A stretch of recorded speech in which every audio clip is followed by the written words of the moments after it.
What's up, y'all? Welcome into another edition of DNVR Rams Live, presented by our friends at Branded Bills. Head to brandedbills.com, use that code BBDNVR for 15% off of your first order. Got a fun show for you. We're talking a ton of hoops today. We're going to talk a little bit of CSU Women's hoops here at the beginning, looking to punch their ticket to the NCAA Tournament tonight. Going up against a red-hot Air Force team, the number 9 Air Force Falcons have made it all the way to the title game. Who would have saw that coming? If they are able to pull this out, they will be the lowest seed to ever win the Mountain West Tournament on the men's or the women's side. CSU actually owns that title as of now on the men's side. At least the 6th-seeded Rams back in 2003 went on a really improbable run. I'll talk about that a little bit, see if maybe the men's team this year can replicate some of the magic we saw in that improbable run back in 2003. Last year was awesome, but that team was rolling by the time they went into the tournament. A little bit different. I would say this year's scenario, if they were able to pull it off, would kind of be a hybrid between those two wins. The only 2 times CSU has won the Mountain West Championship in their 27 years in the league. I'll be heading out to Vegas tomorrow, which I'm stoked for. It's going to be kind of a chaotic 24 hours. I've got this show, obviously. Got a late night Avs game, and then I got to leave for the airport incredibly early. So early, I don't even want to think about it. But I'm stoked to get out there. I'll be staying on the Strip for the first time in a couple of years. So that'll be kind of a different experience after staying downtown pretty frequently over the last half decade. That was a lot of fun as well. Got to kind of experience the other side of Vegas after the first couple of times going out there, staying on the Strip. I can't even count how many times I've been out there now, just between the Mountain West Tournament and media days and everything that I have going on annually. This will be my 9th Mountain West Tournament in person. The only one I didn't get to go to over the last decade was 2021. I was even there in 2020. I was even there in 2020. If you remember back, the Mountain West had theirs earlier than usual, so they actually got to play theirs before the world shut down and the NCAA tournament got canceled. It was a really fun year too. That San Diego State team was awesome. Everybody thought they had a chance to win a national championship. Utah State actually ended up winning. Sam Merrill goes crazy, hit the game winner. He's having a really nice career in the NBA now too, which has been cool to see. Anyways, really, really looking forward to getting to Vegas. Weather should be great. Sounds like a lot of Ram fans are going to be there. Hopefully some Ram fans will be there tonight supporting the women's team. I wish I could be there in person for it. Gutsy win last night over UNLV. Program that had really owned CSU for a half decade straight now has lost back-to-back games to CSU. The Rams punched them in the mouth in their run to close the regular season. A lot like the men's team, you could say they were playing their best basketball at the best time of year. But they've come out and they've taken advantage to this point of what has been an advantageous, process with the way that this bracket has played out. Number 1, San Diego State going down, getting upset by Air Force. That already puts you in a great spot. You knew that you were going to still have to get through UNLV, though, who's a really dangerous team. And now with, the top 2 seeds both falling, CSU as the 3 seed, in a really awesome position to potentially take advantage and secure the auto bid for the league. It's been a decade since they've been to the NCAA tournament, so it would be awesome to see the Rams pull it off. A bit of a bittersweet moment in this game, given the fact that Lexus Bargesser went down with a knee injury, seemingly. Wouldn't expect her to play tonight. I don't want to, speculate too much because we don't have any official info or anything like that, but even Ryan Williams in his post-game interview said that he would be surprised to see her play. That's a shame. She's been so good this year. She's really delivered for this team consistently.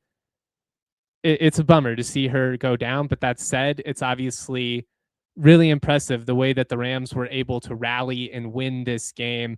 Nobody would have saw a 3-9 matchup coming, but that's the beauty of the conference tournament, right? There are obviously some downsides because you can put a team who had a great regular season in a bad spot like San Diego State. You feel bad for them, but it's what makes it fun is anything can happen. Anyone can get hot at the right time and punch their way to the NCAA tournament. And I'm excited to see CSU. They're big favorites tonight against Air Force, which I don't know how I feel about that. 12.5-point favorites the last time I checked. But CSU has won 5 of their last 7 against the Falcons. They lead the all-time series 55-20. So you feel pretty good going into this one. The Rams won 66-52 back on February 28th. They won a tight one in the Springs back in January as well, 65-63. Again, Rams likely going to be without their best player after Alexis Bargesser went down with a knee injury, but Air Force is going to come in with a little bit more tread on the tires, having already played 3 games. It's super tough to win 4-4. This is a scenario where you want to see CSU take advantage on the men's side and potentially do something, but also you want to see Air Force fall flat. So it's like find inspiration from this crazy run that Air Force is on, but also we want to see Air Force get crushed in the process, which I feel a little bit conflicted about because objectively a 9 seed upsetting their way to the NCAA tournament is a really fun story. But, you know, we're biased around here and we want to see the green and gold pull it off. You really got to credit the way the Rams team has been able to rally here. They're projected as a 13 seed in the tournament at the moment. They're going to have to get the AQ, though, because if they don't pull this one out, you're not going to get an at-large bid. I still contend that it stinks that the men's and women's tournaments are so split up. Back in the day, they used to be at the same time. I understand there are logistical reasons for doing this, but you see the crowd and it's kind of disappointing, especially given what's at stake. But the fact that the title game is the night before the men's side, maybe we'll get a little bit more representation from Ram Nation in the stands. I certainly can't talk. I mean, it's tough for anybody to get out there for an entire week, right? So I'm not judging fans that make the decision between one or the other, and usually they end up picking the men's side of things. But it's a bummer because these games have been really high level back-to-back nights, and they're happening in front of empty crowds. Back when the women and the men played at the same time, it just made it so much easier for the fans to be able to support both teams and instead of having to pick, which again, maybe it'll change in the future. Maybe it's just not possible logistically. I don't know. I could be speaking on something I'm completely ignorant to, but I remember back in the day, there were certainly a lot more people at those women's games than what we've seen these last couple of years. If you're watching live on YouTube with us and you wouldn't mind hitting a thumbs up, I'd appreciate it. Say what's up in the Toyota chat. Good to see our buddy Mile High Minute rocking with us. Later on, we'll be joined by Steve Ivey to preview the Mountain West tournament.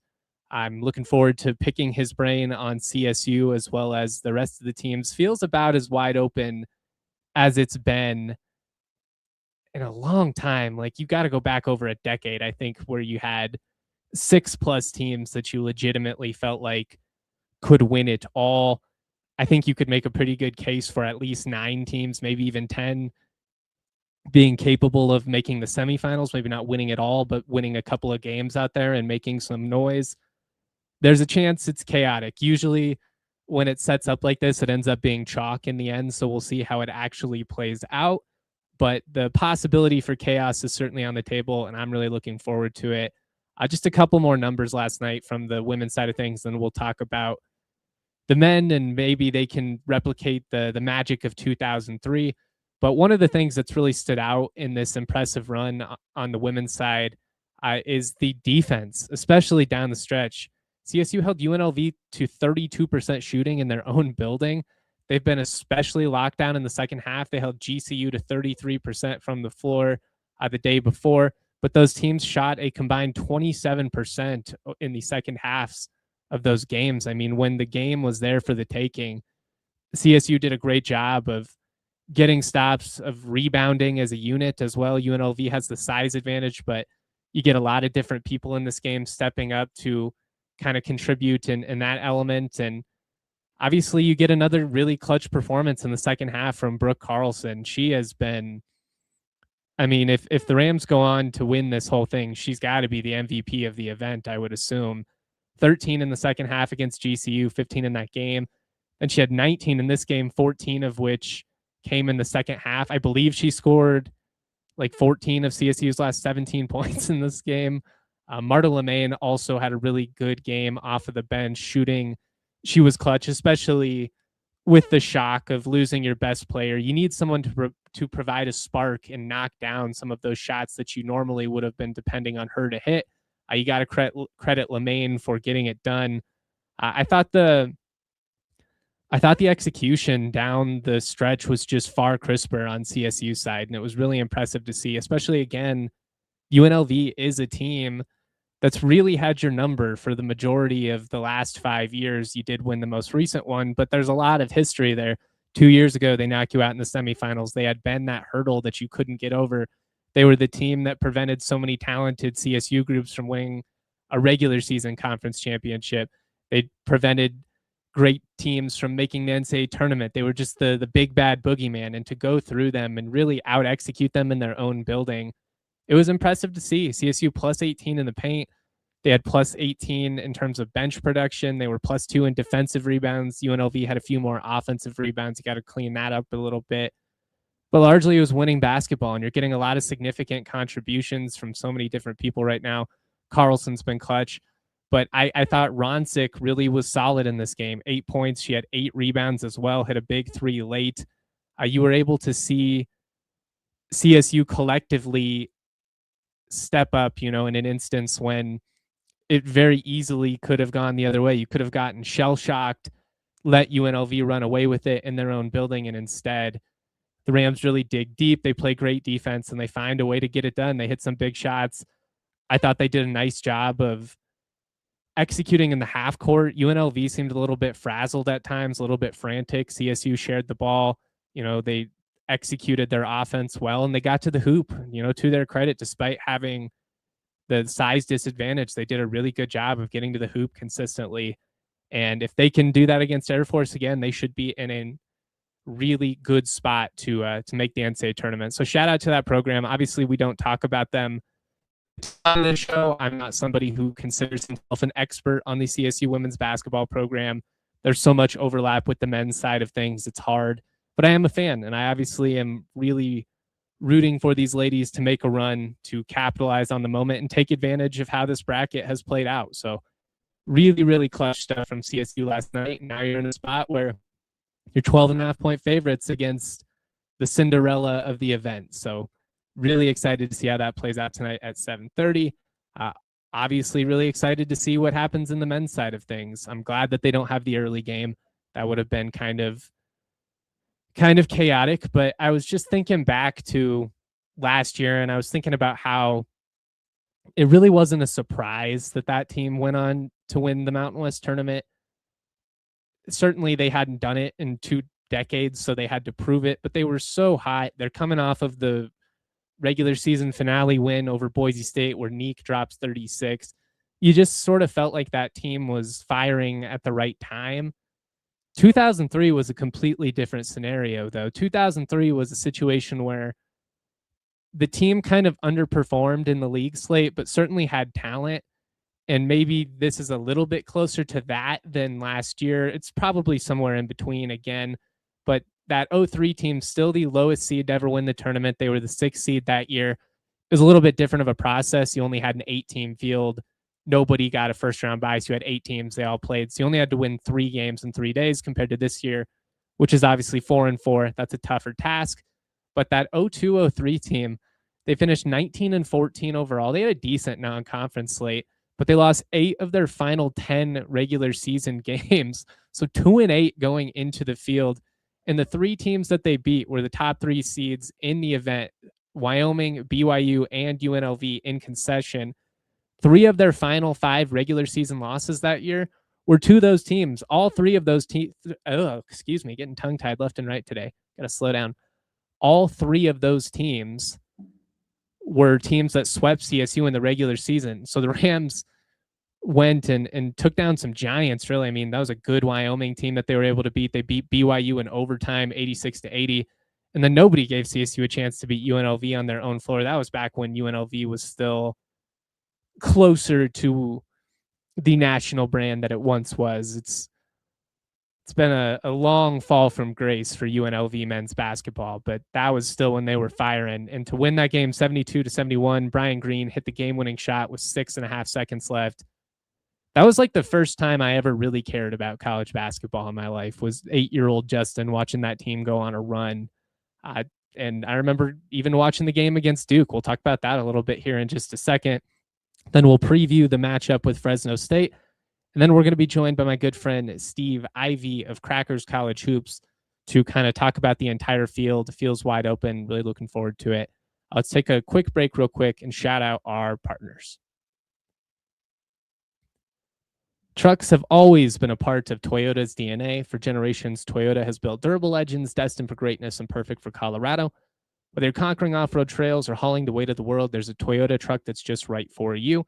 Check out the Tacoma or check out the Land Cruiser. They offer 17 models with available all-wheel drive or four-wheel drive like the Epic 4Runner. Toyota also offers more low and zero-emission vehicles combined than any other automaker to give customers numerous choices to reduce their carbon footprint. 16 hybrid vehicles to choose from, like the Tundra iForce Max hybrid truck. Not to be outdone, though, their SUVs take command on the road and on the trail, so you can explore the road less traveled without sacrificing smooth city rides in SUVs like the RAV4 or the Grand Highlander. Toyota is really perfect for Colorado because you can cruise around Cap Hill. You can get the gas mileage that you are looking for when you're in city, but you don't have to sacrifice the ability to go exploring in the high country, hit up some all-wheel drive scenarios potentially. Toyota is a proud partner of CSU Athletics and the official vehicle of DNVR. Toyota, let's go places. I also want to talk to you about Shady Rays. You know the moment when you've left your favorite sunglasses at the beach or on the roof of your car or at a gas station 3 states away. I've been there. It's brutal. I have lost so many sunglasses over the years, most of them at baseball fields. I don't have to worry about that anymore. Not since we partnered with our awesome friends at Shady Rays.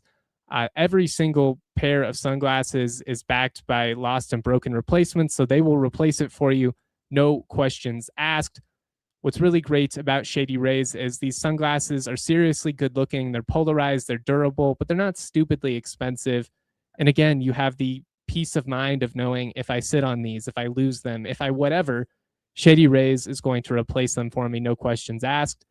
We've teamed up with Shady Rays to bring an exclusive offer. Head to shadyrays.com, use that code DNVR for 35% off polarized sunglasses. Try for yourself the shades rated 5 stars by over 300,000 people. All right, we've got some love in the Toyota chat for Brooke Carlson. Ice water in her veins, especially at the free throw line down the stretch. I agree.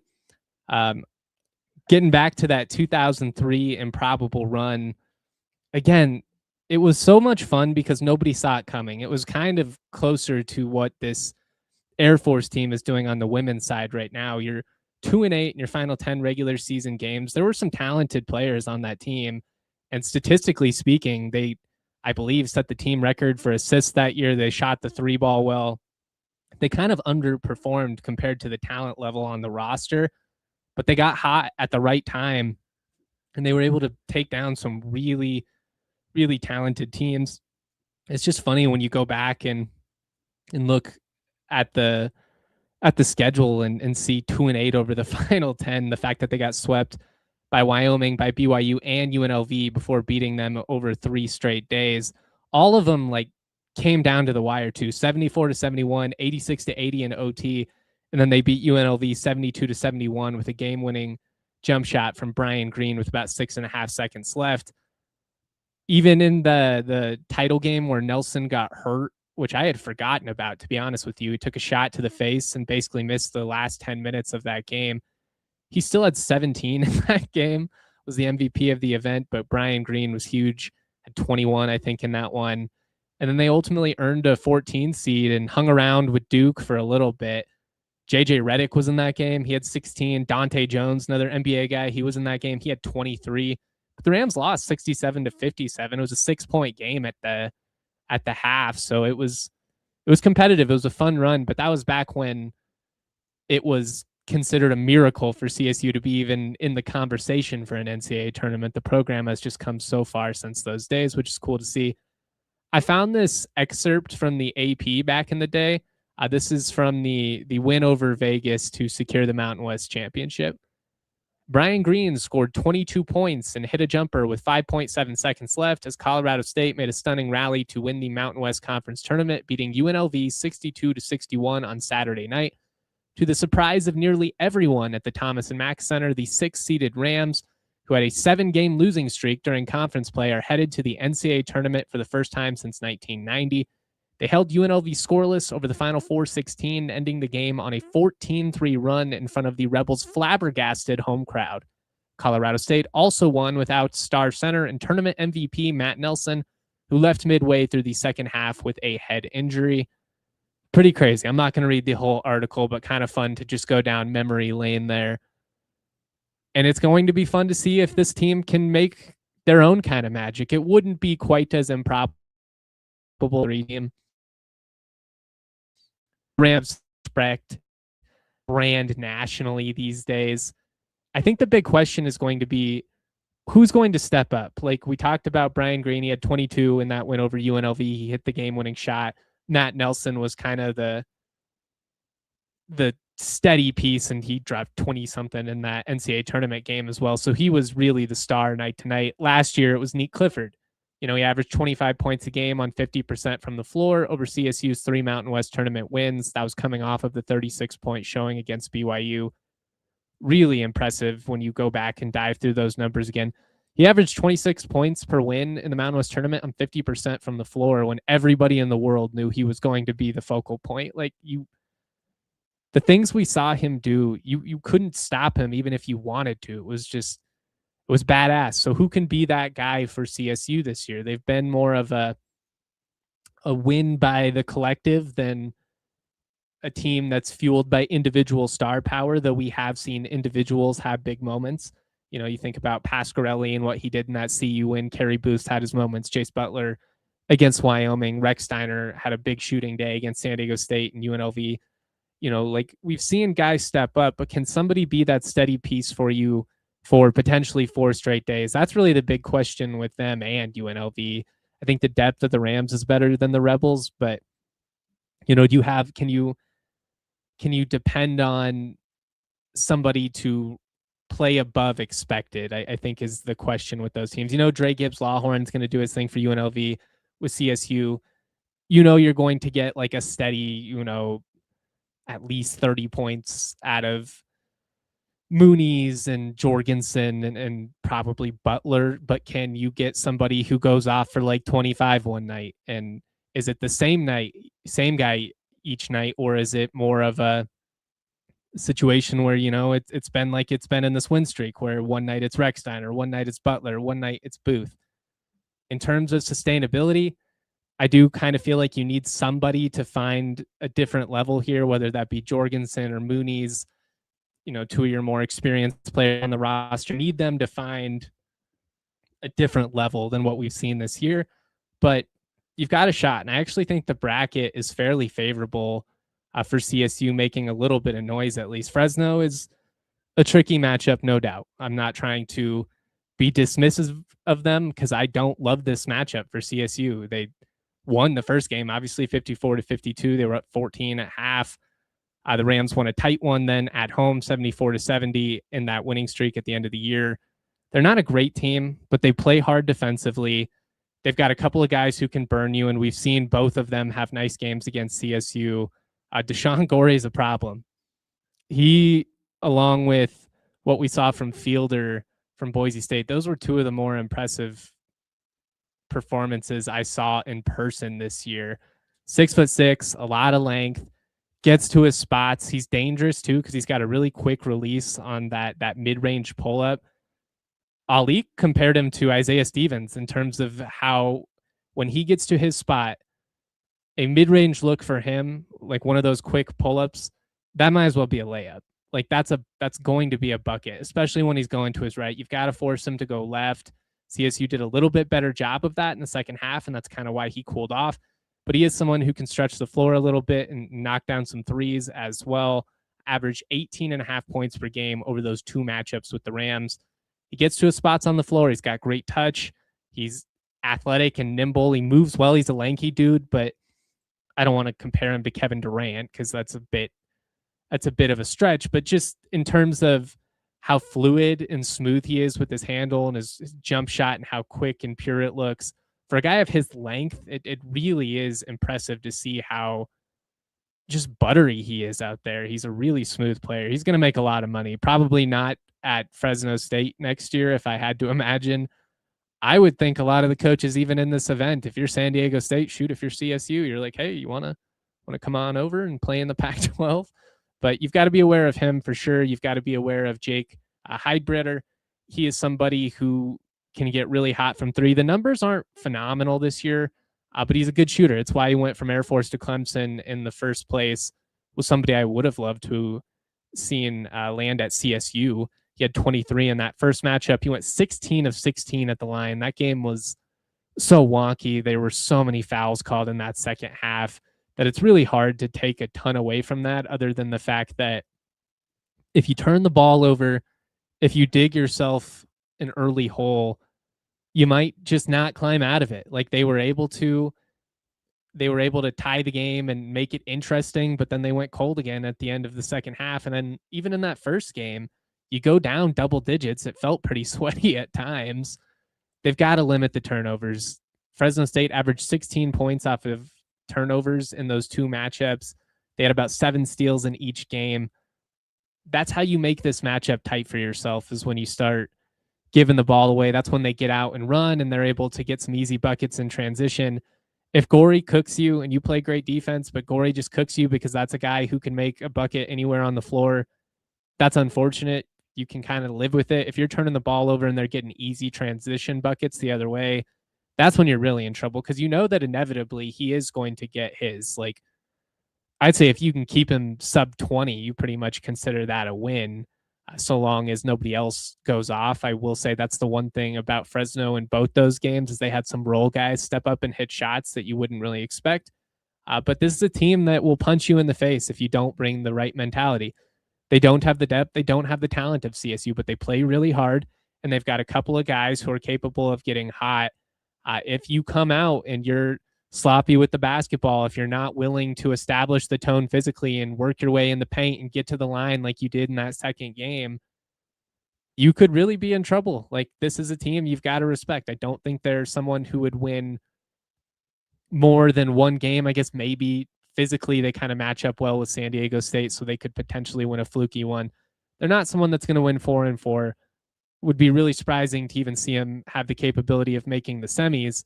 They are a team that's capable of stealing a game, though, and we've seen them be a pain in the side for CSU. We've seen them be a pain in the side for basically everybody that they've played in league slate.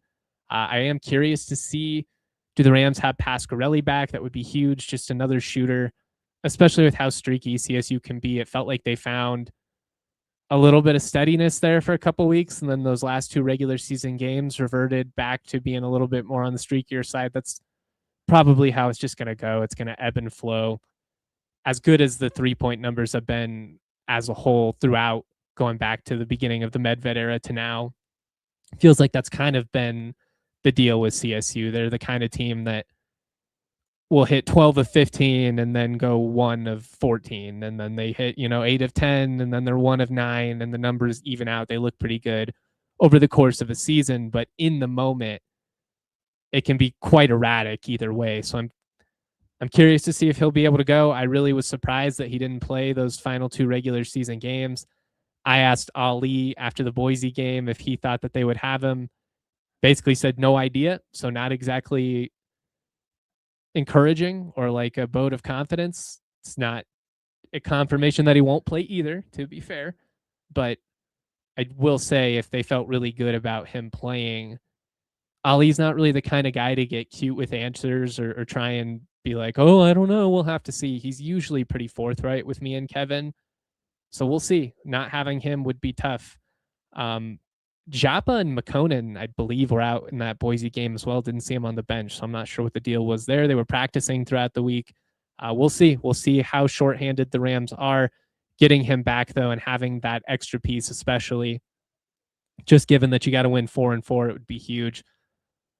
We are going to bring our guy Steve Ivy on the show in just a second here. But let me take a quick break real quick and shout out some of our partners. Make your chicken finger dreams come true at Raising Cane's, where every box combo is filled with craveable, hand-battered, and cooked-to-order chicken fingers. Every crinkle-cut fry comes from grade A premium potatoes. Each thick-sliced Texas toast is lightly brushed with Cane's garlic butter blend and grilled on the griddle to golden brown perfection. Most importantly, can't forget about the secret recipe Cane sauce. It's made in restaurant every single day. I could go for some Canes right about now. There's one right across the street from the UNLV campus, so it might be the move, during some of those games out there. Get your box combo today. Make your craveable dreams a reality. Raising Cane's chicken fingers, one love. I also want to shout out our friends over at Xfinity. With the 5-year price guarantee, you can have reliable and intelligent Wi-Fi. What if you could have that but keep it at the same price for 5 years? With Xfinity, you can.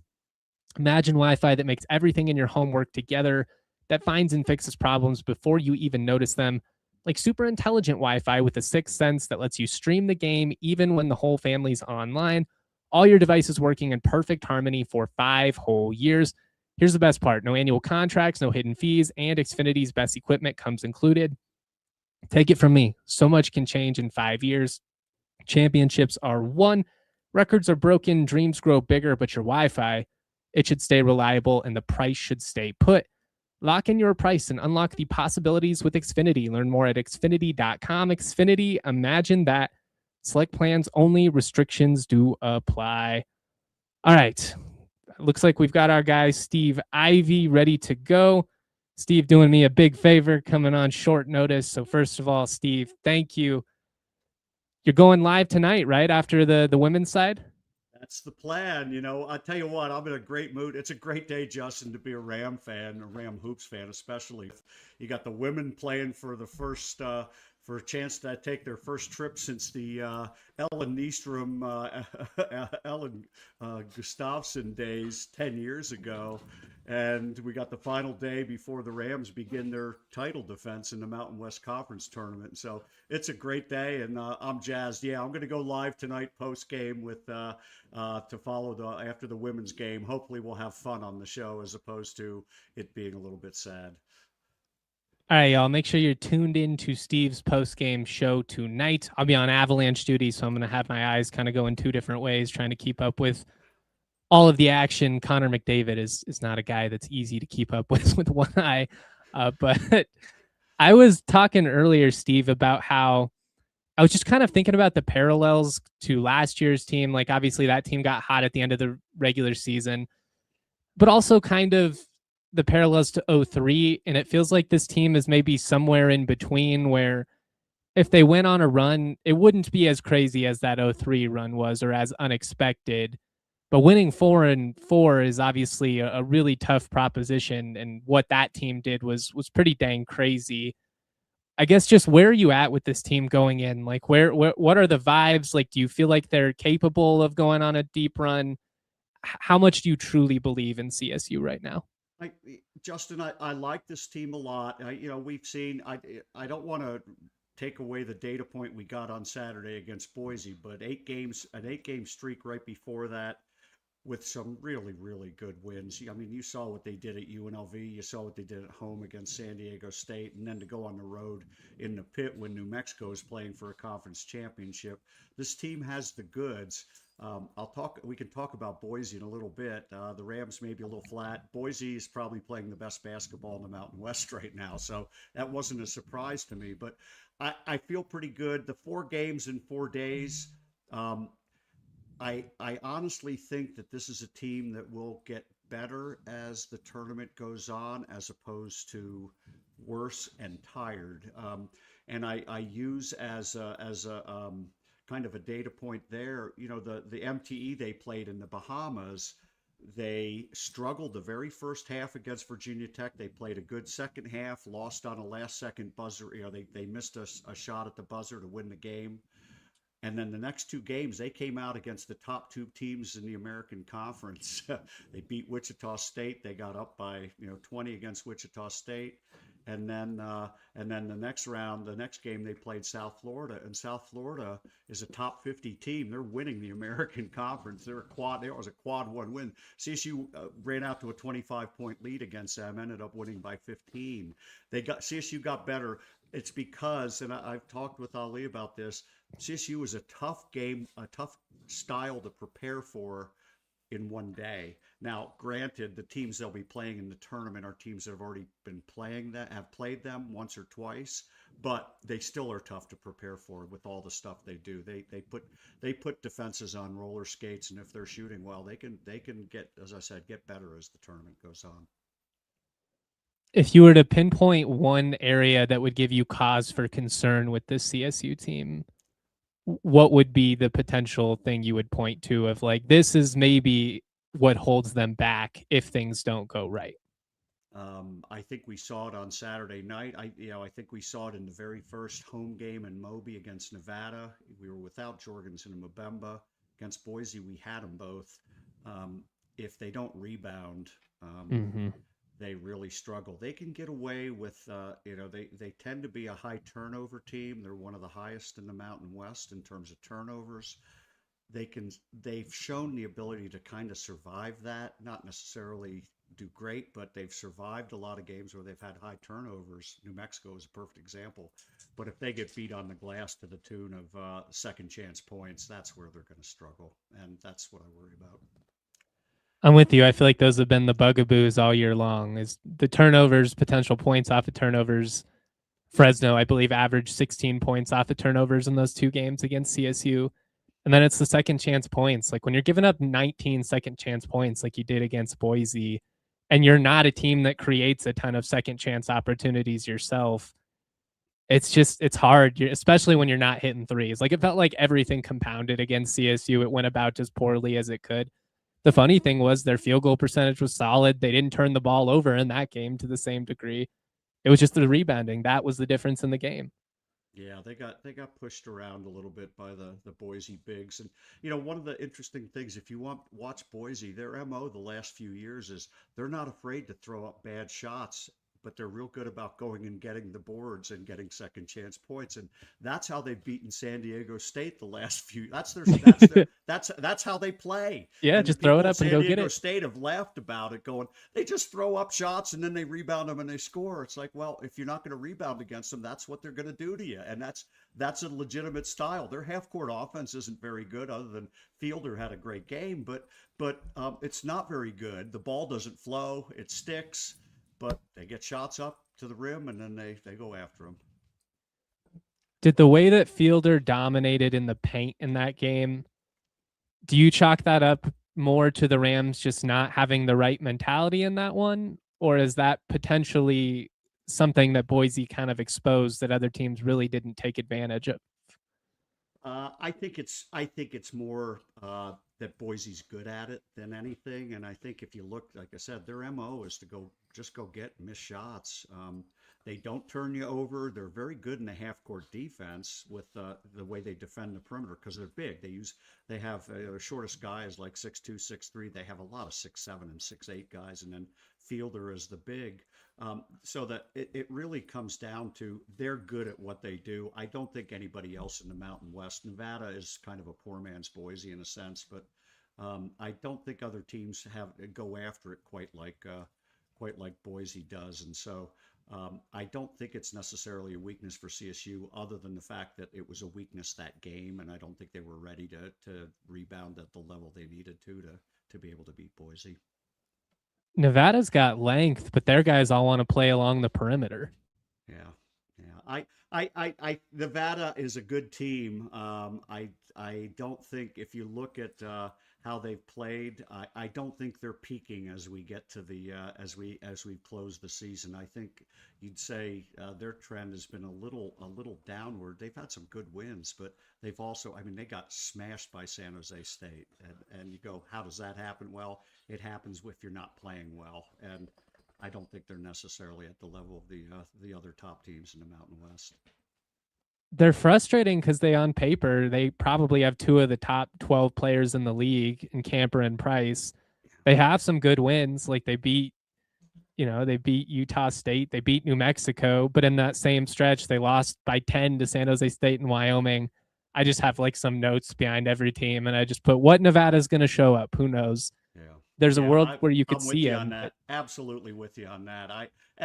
Alford's a good coach, and they're going to be competitive. They'll have a good game plan, and they'll come at you the right way. The question is whether they have enough horses to beat you, and they've got a tough first round matchup with Grand Canyon, and Grand Canyon's playing well right now. I think Grand Canyon is a real good dark horse to win this tournament.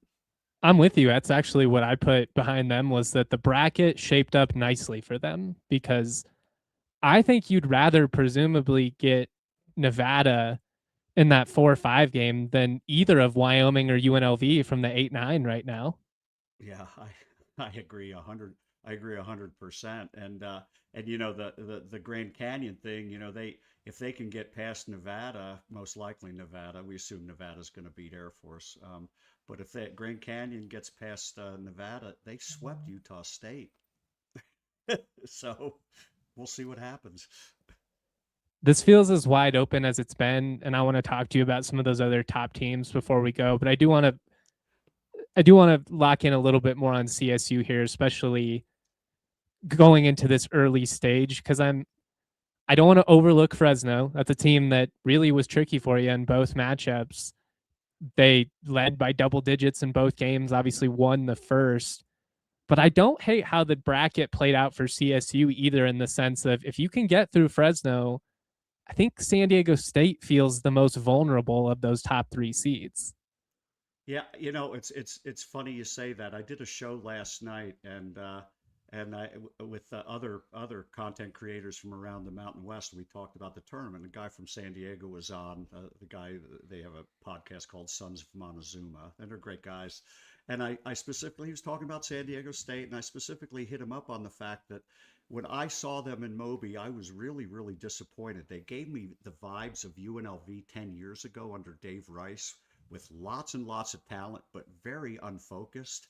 And I hit him up on that. I said, that's what I see. I said, are you seeing that when you see him? He goes, yeah, that's the problem this team has, is as talented as they are, you don't know who's going to show up, and you don't know how they're going to play any given game. They can be good, and then all of a sudden they're not very good, and they don't make any shots, and they don't rebound very well. They just they don't defend very well, and it's not a traditional San Diego State team. So regardless of the talent, I believe both them and New Mexico are both vulnerable, but I think San Diego State is more vulnerable over the 2 and 3 seeds. You never know how much stock to put into this kind of stuff, but before that game, Mark Ziegler of the San Diego Tribune was talking to Kevin Lytle and I, and he basically implied that it was a roster full of checked out individuals. Sounds like they're going to kind of have a mass exodus. So it'll be interesting. Like, we've seen San Diego State in the past have seasons where it felt underwhelming, similar to this year, and then they get to Vegas and all of a sudden they find that brand that we're used to, and their fans show up Friday night and it turns into all that. But what I put in my notes with San Diego State, it would be equally unsurprising to me for them to lose by 10 in the quarterfinal or to turn it on and win it all. Like, you could see them, they've got talent, they've got experience, but it lost 4-6 coming into the field. Like, it just feels underwhelming. And that's where it feels like for CSU, although you never really feel great about the proposition of playing San Diego State anywhere, I don't think it's a horrible draw for you. And I feel like the fact that you avoided the 8-9 with Wyoming and UNLV, even with Fresno being frisky, it's a pretty good setup, all things considered. I agree with you. And, getting back to San Diego State, they haven't missed the tournament since 2019. We know they're the standard in the Mountain West over the last 10 years. Their backs are to the wall. They have to win the tournament to go to the NCAAs. They are not going to get an at-large bids. They have no chance. They have like one quad one win. They have a terrible record against good teams, and so they're. I'm dying to see how they respond with their backs against the wall. I don't think they're together. I think they might crumble. But as you said, they could win it all too. They have enough talent to win it all. So we'll see. I'm looking forward to it though. I'm excited to get a shot at them in Vegas. I think you'll get a lot of people in Vegas rooting for CSU if the two teams meet. I think there's a lot more people that like CSU than like San Diego State. So we'll see what happens there. They're just not very fun to watch this year. Like they're offensively, they're all over the place. They don't really have a consistent creator. And by the way, the fact that people used to really try and claim Miles Bird is a better basketball player than Neat Clifford. Okay. Okay. He came to see it. They wanted. They recruited him heavily. He would have been a better player if he'd come to CSU. He would have developed a little differently. One of the things I want to mention, Justin, this I don't know if I told you this, but when San Diego State played at Moby, I watch every team in warmups. They are the most, like I said, they gave me UNLV vibes 10 years ago. So unfocused in warmups. When they came out for the second half and they're down, a dozen points to start the second half, they came out individually. They didn't even come out as a team. They all kind of sauntered out to the floor over a 2-minute period before they really had the team warming, and they never really warmed up together. And I've never seen that in my entire life. And I'm going, what is going on here? That to me is just, it's unfathomable for a team and a program that is as elite as they've been. I'm very curious to see, like, I think Dutcher's a really good coach, so I'm very hesitant to say something like, "Oh man, is San Diego State peaked?" Like they very well could reload and be the same team we've been accustomed to, but it does feel like the gap between them and everyone else, it just isn't what it was there for 4 or 5 years. Utah State has really made that a conversation. CSU, Boise, like it just feels like there was a time where it felt like San Diego State was just so unattainable, and I don't know, it just the last couple of years it hasn't quite been that. Yeah, I don't I the thing that I wonder is going on. This is just pure speculation. I have no data on this, but Dutcher's got a staff. He's lost a few people off of his It's a good staff. He's point. brought people in, and I don't. Dutcher's a great coach. You won't hear me say anything about him that is anything bad. But he's got a new staff, and you always wonder about the chemistry. And then the other thing you always wonder about is sometimes assistants have their favorites, and that's the ones they recruited. And when you watch San Diego State play, you almost get the feeling that a lot of guys don't like each other. It's just a bizarre feeling I get. But you talked about their offense. The ball doesn't flow really good. Guys dribble the ball. They take kind of lousy shots. And sometimes they're into it and sometimes they're not, but there's times, like I said, I wonder if they like each other.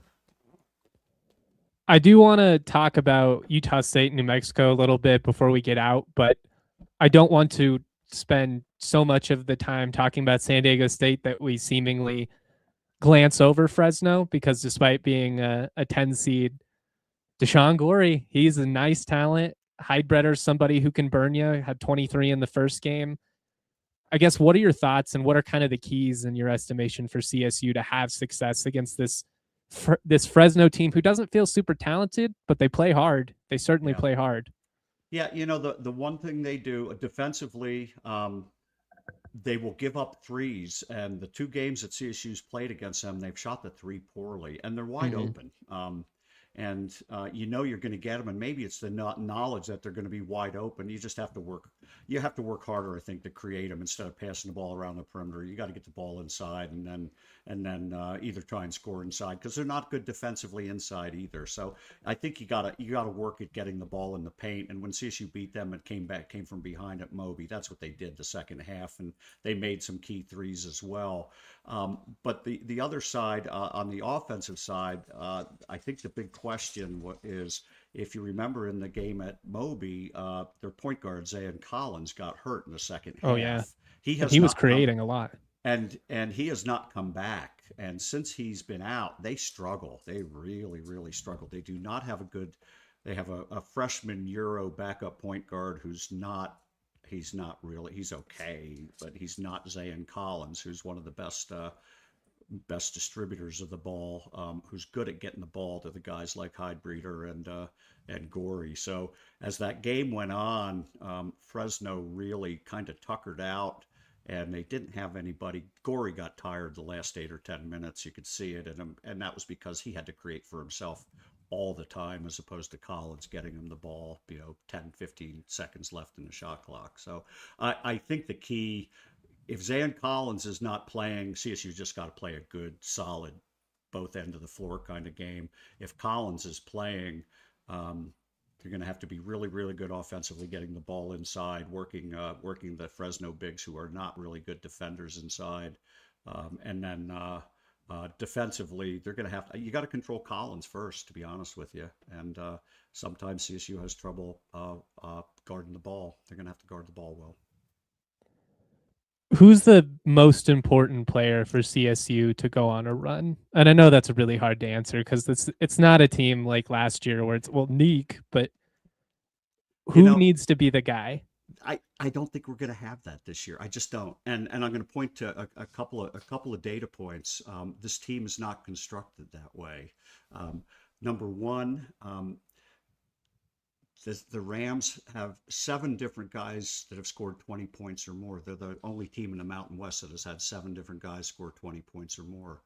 Number two, they're the only team that has had 8 different guys be the leading scorer in a game. 8 guys. It's everybody other than JoJo and Darnell Slater in the current rotation has led the team in scoring at any given time. When we look back at the Rams' success in the last few years of games they've won in the tournament, it's usually somebody other than the star that has a good game. I think back to last year. You think of the final, and Bowen Bourne and Ethan Morton came off the bench, did wonders. The year before the first round, we struggled with San Jose State, and Joe Palmer came off the bench and went off. And then the next game was Nevada, and it was Jalen Lake went off. Lake and Neek both had great games that day, yeah. But Lake had an unbelievable game. And so I think we're going to have to not count on any one person, but I think you're going to have that one person go crazy and contribute big in any given game for CSU to keep advancing. So it could be a guy off the bench. It could be a starter. I think the key players is Jevin Muniz right now. He's driving the bus, and he's been doing very, very well at driving the bus. Led the league in assists, led the league in assist to turnover ratio. When he's got the ball in his hands, CSU's offense runs pretty well, and I think we need him to basically just deliver his solid, steady performances in every game, and then other guys have to come through making shots. I do feel like Rex Steiner's going to have to shoot the ball well. If you're going to make a sustained run, you've got to be able, and it doesn't need to be 5 threes, but can you hit a couple of open ones each night? Yeah, he's you got to make sure that, you make him defend. He's got to make people defend him. You're going to have Butler. You're going to need Butler to shoot his good percentage. He's had some 0 for games. We need him to get back to his 2 for 3, 2 for 4, 2 for 5 kind of games, because he's been shooting 45% most of the year. But he's doing good getting to the free throw line. So he's been doing fine. He needs to make maybe a few more shots. You're going to need Booth and Jorgensen to be consistent.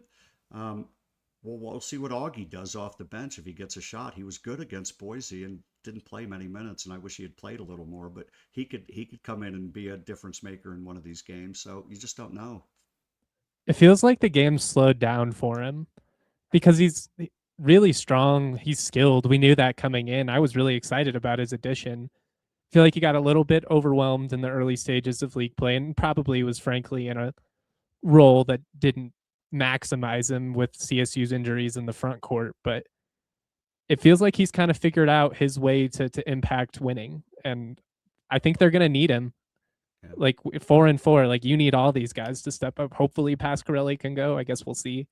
Yeah, with Pasquarelli, I don't know. I talked to him on Friday, and he said, and I knew he wasn't going to be back for Saturday. He wasn't practicing, but he said he thought he'd give it a go for the tournament. He's really looking forward to the tournament. So if we could get him back off the bench for a few minutes, those are the kind of guys, they can spray the ball. They could turn a game in 3 minutes. Bowen Born would do it. That Pasquarelli off the bench could be a similar kind of player. So that'll be interesting to see. Getting back to Augie, I think the one thing that the game it was maybe just a little fast for him. And I think as he's gotten used to the speed, he lost his kind of his aggressiveness, and was starting to do a lot of thinking. And that's when he gets into it. He's not just behaving naturally, just relying on his instincts. And he's starting to do that more. And his instincts are really good around the basket at getting fouled or getting to the rim. He just needs to stay assertive doing it. Let me ask you this. Going into the event, what's your gut? Does CSU at least make the semis? Yeah, I like us going to the semis. The one game that I think we're gonna, I think the do or die game. To be honest with you, the one game that could end up being the equivalent of and I would say this, a championship game. We could very easily play Boise State in the semifinals. And to my eyes, what I saw in Moby Arena and what I've seen the last few weeks is that Boise is kind of playing similar to the way CSU was last year at the end, where they're really well connected on both ends of the floor, doing what they do well. And I think they're going to be a tough out. It could be a great game, but this whole tournament is so up in the air. You mentioned it early on in the show. This is a crazy tournament where you got 9 teams. I'm dying to see what Wyoming does against UNLV, because Wyoming has been very good the last few games, and they're under the radar. Everybody's going, "Oh, UNLV's hot. UNLV's hot." Wyoming's been under the radar, man. They've been good, and we'll see. They give UNLV problems. I agree. I wanted no part of that game. Like, I don't like a game 3 against Wyoming in any setting, even if you beat them twice by 50 points each game. Just beating a rival, playing a rival that many times in a season is tough. But night to night, both ends of the floor, they've been a top half team in the league over the last 6 weeks. Absolutely. They're, again, you watch these teams, and we're seeing what happens with the portal and with teams formed. And you look at how CSU has developed, and I use the case of, well, you can talk about 2 players. First of all, Carey Booth is obviously better, but Recksteiner getting Muniz on the ball a little more in the half court offense, getting Butler on the ball a little more, getting Recksteiner off the ball where he can turn into a scoring guard. The Rams have gotten better. Look at what Nevada has done, Nevada UNLV, I mean. With Gibbs Lawhorn, he's getting off the ball a lot more. They're using a guy named Howie Fleming to distribute the ball. Howie Fleming has 2 triple doubles this year. He's had multiple, 10 plus assist games. That's because he's passing the ball to Gibbs Lawhorn. Wyoming is a similar kind of thing where they were using Leland Walker as kind of a scoring point guard, but they've developed. Some of these other guys have come along, Caden Bennett and Demarion Dennis. Those guys are really, really lethal scorers, and now that they've figured it out, and they're meshing well together. But I think it's a sign of kind of the portal and teams getting better, getting more chemistry as the season goes on, and so the scoring comes from different places as the season goes on. I'd be remiss not to get your thoughts on Utah State before we get out of here, just given they are the outright conference champion.